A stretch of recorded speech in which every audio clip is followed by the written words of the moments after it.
ఇక వివరాలకు వెళ్తే రాష్ట్ర ఉప ముఖ్యమంత్రి పిఠాపురం ఎమ్మెల్యే కొణిదెల పవన్ కళ్యాణ్ నేతృత్వంలో పిఠాపురం నియోజకవర్గం కోట్లాది రూపాయల నిధులతో అభివృద్ధి పరుగులు పెడుతోందని జనసేన పార్టీ పిఠాపురం నియోజకవర్గ ఇన్ఛార్జ్ మర్రెడ్డి శ్రీనివాస్ పేర్కొన్నారు.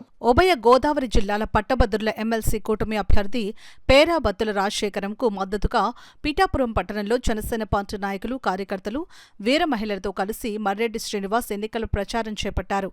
ఇందులో భాగంగా వార్డుల్లోని సచివాలయాలకు వెళ్లి పేరా బత్తుల రాజశేఖర్ మొదటి ప్రాధాన్యత ఓటు వేసి గెలిపించాలని సచివాలయాల ఉద్యోగులకు మర్రెడ్డి శ్రీనివాస్ పార్టీ శ్రేణులు విజ్ఞప్తి చేశారు. ఈ సందర్భంగా మర్రెడ్డి శ్రీనివాస్ మీడియాతో మాట్లాడారు. 8 నెలల కాలంలో కూడా ప్రజలకు ఆకాంక్ష అనుగుణంగానే కూడా పనిచేయడం జరుగుతుంది.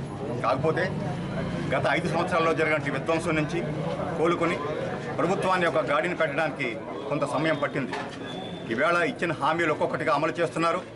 ఇంకా కంప్లీట్ చేయవలసిన హామీలు కూడా ఉన్నాయి. అదేవిధంగా కూడా డిఎస్సి సంబంధించి ఒక డిఎస్సి అయితే వెలువరించారు. కోర్టు తీర్పుల కారణంగా కొంత లేట్ అయింది. మళ్ళీ మన విద్యాశాఖ మంత్రి గారు కూడా చెప్పడం జరిగింది. ఎలక్షన్ నోటిఫికేషన్ అయిపోయిన వెంటనే కూడా మెగా డిఎస్సి కూడా విడుదల చేయబోతున్నారు.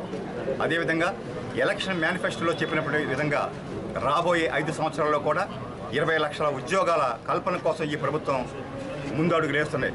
ఇప్పటికే అనేక సంస్థలను ఆహ్వానించడం జరిగింది. ఇటీవల దావోస్లో కూడా ముఖ్యమంత్రి గారు పర్యటించారు. అనేక పరిశ్రమలు ఇక్కడ ఆహ్వానించడం జరిగింది. అవన్నీ కూడా పైప్ లైన్లో ఉన్నాయి. త్వరలోనే ఇవన్నీ కార్యరూపం దాల్చి ఏమైతే మేము ప్రామిస్ చేశామో అవన్నీ కూడా పూర్తవుతాయని చెప్తున్నాం. అదేవిధంగా పిఠాపురాన్ని మన ఉప ముఖ్యమంత్రి పవన్ కళ్యాణ్ ఆధ్వర్యంలో శరవేగంగా కూడా అభివృద్ధి పనులు జరుగుతున్నాయి.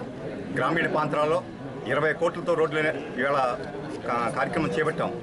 బీటీ రోడ్లని ప్రమారమే 12 కోట్లతో చేపట్టాం. వివిధ ఆర్ఎన్బి రోడ్లకి 8 కోట్లతోటి వాటిని రిపేర్ చేయడం జరిగింది. ముఖ్యమంత్రి గారు స్వయంగా ప్రకటించారు, జనవరి తర్వాత ఏమైనా గుంతలుంటే మాకు ఫోన్ చేయండి అని. ఈవేళ ప్రజానికం అంతా కూడా చాలా చాలా సంతృప్తిగా ఉన్నారు. రోడ్డు మీద తిరిగే ప్రతి వ్యక్తి కూడా ఈ ప్రభుత్వం పట్ల చాలా సానుకూలంగా ఉన్నారు. ఇటువంటి పరిస్థితుల్లో జరుగుతున్న ఈ నేపథ్యంలో ప్రభుత్వానికి మద్దతు ఇవ్వాలని, ప్రభుత్వానికి మద్దతు ఇచ్చి ఎన్డీఏ తరఫున అభ్యర్థిగా పోటీ చేస్తున్న పేరా బత్తుల రాజశేఖర్ గారిని అఖండ మెజారిటీతో గెలిపించమని ఎమ్మెల్సీ పట్టభద్ర ఓటర్లందరికీ, మహాశైలందరికీ కూడా విజ్ఞప్తి చేస్తున్నారు.